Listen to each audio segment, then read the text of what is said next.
Good morning সবাইকে। দেখো আমি কাল রান্না করেছি। আমার বরকে কিছুদিন ধরেই বলছি একটু পাঙাশ মাছ এনে দাও, ও খায় না বলে আমাকে এনে দেয় না। তাই আজকে আমি যখন গেট খুলে রাস্তায় দাঁড়িয়ে আছি, আমি দেখতে পাচ্ছি মাছ যাচ্ছে। তখন বললাম কি মাছ, তখন বললো পাঙাশ মাছ।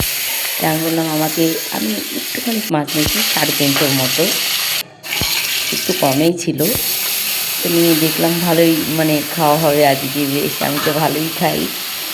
আমি রান্না করলাম সুন্দর করে, মাছগুলোকে লাল লাল করে ভেজে মশলা দিয়ে, ভীষণ সুস্বাদু মাছ। মাছটা খুবই ভালো, অনেকেই সবাই খায় না এই মাছটা। আবার যারা পছন্দ করে তারা আবার একটু বেশিই খায়, যেমন আমি একটু বেশি পছন্দ করি, ভালো লাগে।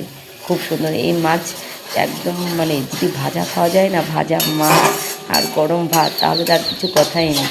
ওই দিয়েই ভাত খাওয়া হয়ে যাবে এক থালা। আমি তো একটা মাছ ভেজেও রেখেছিলাম, ওইটা দিয়েও খেয়েছি। মশলা দিয়ে করছি।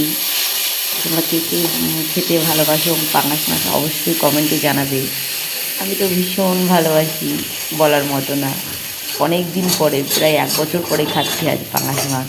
অবশ্য মাঝে মাঝে বাবার বাড়িতে গেলে খাই, এই বাড়িতে হয় না, শ্বশুর বাড়িতে। আমার বর পছন্দ করে না। তা আমি মশলা দিয়ে সুন্দর করে মশলাটাকে কষিয়ে নিলাম। পাশ দিয়ে দেখো তেল ছেড়ে দিয়েছে। তখন তেলটা কমই দিয়েছি, এমনি মাছে তেল আছে, দেখো তাও ছেড়ে দিয়েছে।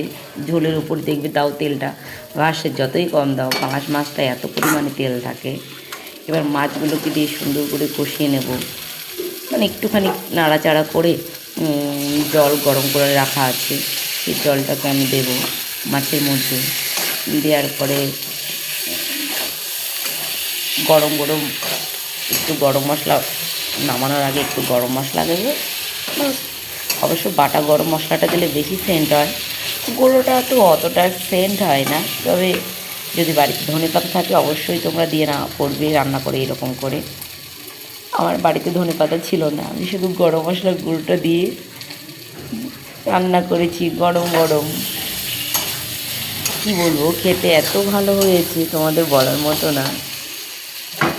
কে কে খাবে চলে এসো আমাদের বাড়িতে, আমি রান্না করেছি। চলো এবার দেখবো কী সুন্দর রান্না করা হয়ে গেছে। দেখেছো কালারটা কি সুন্দর আসবে, বলার মতো না, খুব সুন্দর কালার আসবে।